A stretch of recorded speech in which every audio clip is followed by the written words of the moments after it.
C'est la suite des Sartois du web et maintenant on va parler de l'histoire des religions. C'est parti.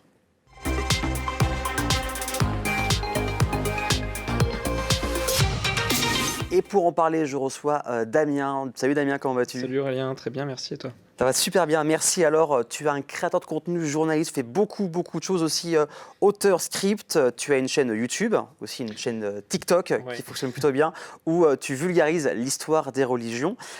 C'est pas, enfin, je ne connais pas, mais c'est pas commun comme thématique. C'est justement parce que c'est pas commun et que, en fait, on en parle beaucoup dans nos sociétés, notamment dans les journaux, dans les médias, des questions de religion. En fait, on pensait un peu que ça avait disparu et on se rend compte que c'est très présent dans l'actualité. Et je me suis rendu compte qu'il y avait souvent des gens qui disaient des bêtises sur le sujet.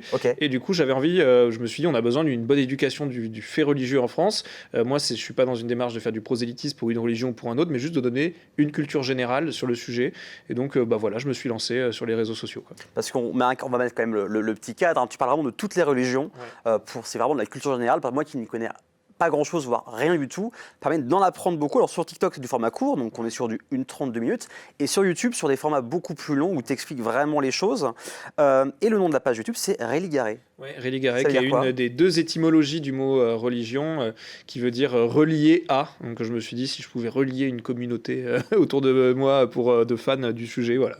Et certaines vidéos de TikTok ont pas mal de vues. Hein. Ouais, j'en ai une qui a dépassé les 200 000 vues, je ne sais plus exactement où elle en est maintenant, où je parle d'Arthur Rimbaud et de certaines hypothèses qui diraient qu'il se serait peut-être converti à l'islam à la fin de sa vie. Alors moi, je ne prends pas parti, mais je cite les différentes sources qui permettent de penser ça.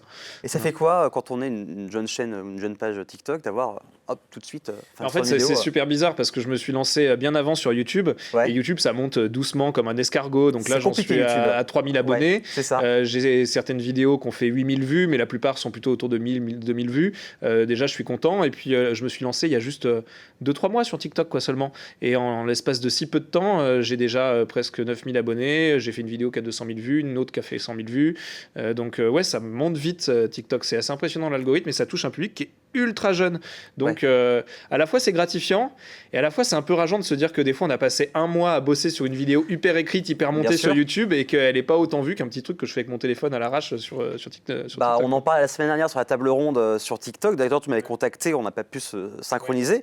Mais c'est vrai que sur TikTok, il faut souvent faire de la vidéo, mais ça explose assez immédiatement. Eh bien, on parle de ta chaîne YouTube. Le mieux, c'est que les gens découvrent ce que tu fais. Regardez, on revient juste après. À tout de suite.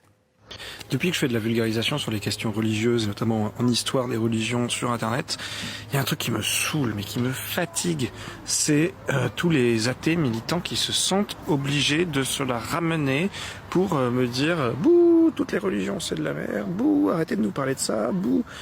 Je fais du contenu non prosélyte et non confessionnel, laïque. Je parle de science, c'est-à-dire d'histoire, de sociologie, d'anthropologie, etc., etc. Et je suis pas en train d'essayer de vous convertir, ça va pas vous faire mal d'avoir de la culture générale, un petit peu, de vous renseigner, même si vous les détestez, et c'est votre droit. Lilith, allez, c'est parti pour un cours sur l'histoire de la plus célèbre des démones. Qui est-elle? Quels sont ses réseaux? Dans quelle étagère? Bref. À l'origine, c'était une démone des panthéons mésopotamiens. On la trouve mentionnée dès le 3e millénaire avant notre ère comme une créature liée à l'air, puisque l'île, c'est le mot sumérien qui signifie l'air ou le vent. Elle est réputée pour tourmenter aussi bien les mortels que les dieux. Elle intervient dans la culture sumérienne et notamment dans l'épopée de Gilgamesh qu'on décrit comme étant le plus vieux récit romancé de l'humanité. Dans cette première émission, je vais décrire les religions auxquelles on est confronté, en gros, dans le premier tome de la saga, qui correspond au film de Denis Villeneuve. Donc je vais spoiler des choses qu'on peut voir dans le film, mais pas plus. Je vais me contenter d'apporter des éléments de compréhension sur ce qu'on voit déjà à l'écran. Donc si vous l'avez déjà vu, ou si ça vous dérange pas d'être spoilé tout simplement, vous pouvez rester.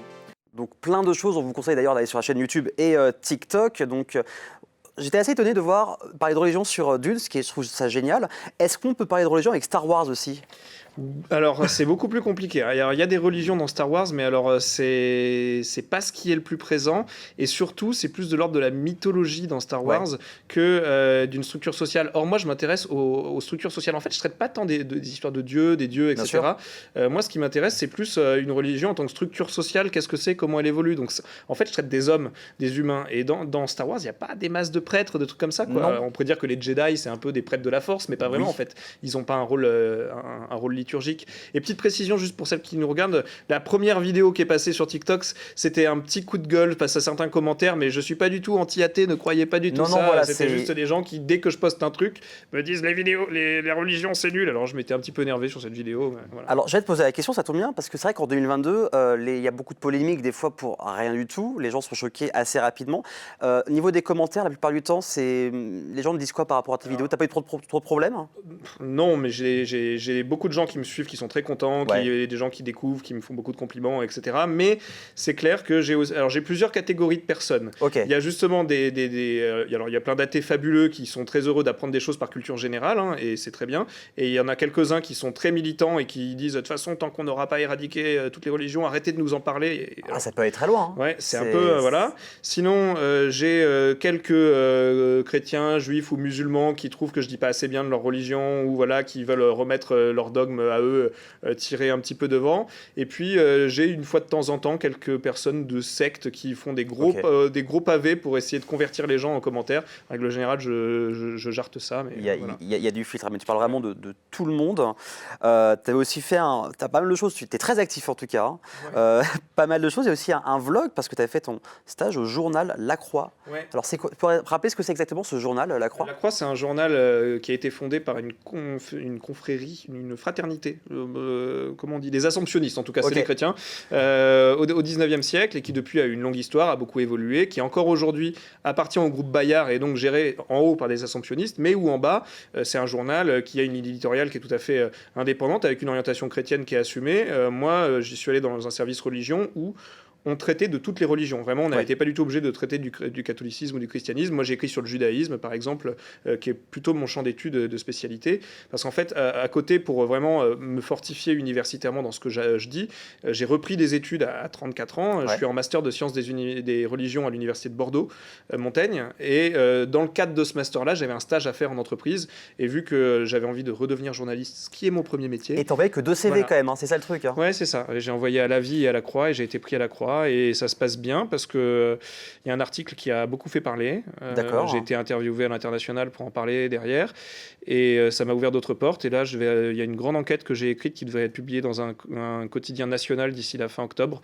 Donc, j'en dis pas plus sur le sujet parce que c'est sous embargo et sur quel quotidien, mais c'est prévu. Ils ont donné l'accord sur le sujet, etc. Et bon, on suivra ça de très près alors. N'hésitez pas à te suivre. Tu as écrit aussi une vidéo pour la chaîne YouTube Les Revues du Monde, qui ont plus de 900 000 abonnés. Charlie Danger, c'est ça. Et aussi, depuis un an, comme tu m'as dit, tu es script pour le créateur de contenu Nota Bene, qui a plus de 2 millions d'abonnés. Comment on arrive à se faire connaître sur des chaînes aussi grosses? Mais en fait, j'appartiens à un groupe. J'avais été invité dans un groupe Facebook privé des créateurs de contenu en vulgarisation historique sur Facebook. D'accord. Dans ce contexte-là, j'avais vu passer une annonce de Charlie Danger qui disait si certains d'entre vous se sentent de m'écrire des scripts, je cherche quelqu'un, etc. Donc j'avais candidaté. Et puis bon, voilà, ça s'était fait. Mais on n'est pas allé plus loin que ça. Et par contre, j'avais envoyé une candidature spontanée avec à Ben de Nota Bene. Et au début, il n'était pas très chaud parce qu'il a déjà une grosse équipe. Oui. Il m'a dit bon, allez, on teste. Propose-moi des sujets. S'il y en a un qui me plaît, je vais proposer un sujet sur l'histoire du naturisme qui sortira en février prochain. Qu'il a adoré. Et depuis, on se kiffe, quoi. Je lui ai écrit beaucoup de textes. Alors, comme il en a beaucoup d'avance, les premiers commencent à apparaître que maintenant, alors que ça fait un an que j'écris pour lui. Mais là, sur les mois à venir, il y aura pas mal de textes à moi qui vont être diffusés sur sa chaîne. Tu le suivais beaucoup, Nota Bene, avant de bosser pour lui? Ça fait partie des grandes influences quand on est en vulgarisation historique. Donc pour moi, c'est vraiment un honneur de travailler pour lui, c'est clair. Et puis, en plus, il est vraiment ultra réglo, adorable avec les gens qui bossent pour lui. Donc c'est super, quoi. Donc il y a pas mal de vidéos qui sortent. En tout cas, ça doit faire plaisir quand on travaille pour quelqu'un qui a autant de contenu. Hein. Ouais, parce que pour une fois, j'écris un texte qui est vu par plus de quelques milliers de personnes. Oui, quoi. Voilà, là, la vidéo que j'ai écrite pour lui, qui est parue récemment, qui traite du Itobashira, qui est une technique de sacrifice humain japonais rituel. En fait, j'explique dans ma vidéo qu'elle n'a pas vraiment existé, cette technique, justement, contrairement aux idées reçues. Là, elle approche des 600 000 vues. Ça fait plaisir, quoi. Et surtout de lire tous les commentaires en dessous de gens qui sont assez contents sur les choix qu'on a fait dans le déroulement de la vidéo qui sont un peu originaux. Donc, Alors on a encore un peu de temps pour parler de ce que tu proposes. Est-ce qu'il y a une vidéo que tu as faite, qui sort du lot, que tu trouves la meilleure, ou tu es le plus fier? En fait, je pense que j'aurais dû commencer par une des dernières que j'ai faites, celle sur qu'est-ce que c'est une religion. Parce que j'ai commencé, d'ailleurs, si vous allez voir ma chaîne YouTube et que vous regardez les 2 premières vidéos, soyez super indulgents. Je renie pas vraiment le fond, mais par contre sur la forme, en termes d'image, de son et tout, on a tous commencé quelque part, voilà, on se dit c'était pas bien avant, en termes de forme. Mais par contre là, une des dernières que j'ai sorties, c'est quoi la religion, tout simplement. Ouais. Ça paraît ultra évident comme question, et en fait c'est ultra complexe. Les universitaires s'écharpent sur le sujet, ils sont pas d'accord, et il y a plein de problèmes derrière le fait de dire que tel ou tel truc est une religion, vraiment séparé de la société, etc. Et ça dénote une vision très occidentale aussi de ce qu'est une religion, et moi j'explique tout ça. Et je pense qu'en fait, commencer par la base, avant de parler d'histoire des religions, c'est quand même plutôt pas mal, donc je conseille aux gens de commencer par celle-là. Et ben voilà, vous avez toutes les informations. Est-ce qu'il y a des projets qui vont arriver sur ta chaîne YouTube, ou même des nouvelles vidéos qui arriveront prochainement? Ouais. Là, d'ici un mois maximum, je vais sortir une vidéo sur la magie dans l'Antiquité romaine.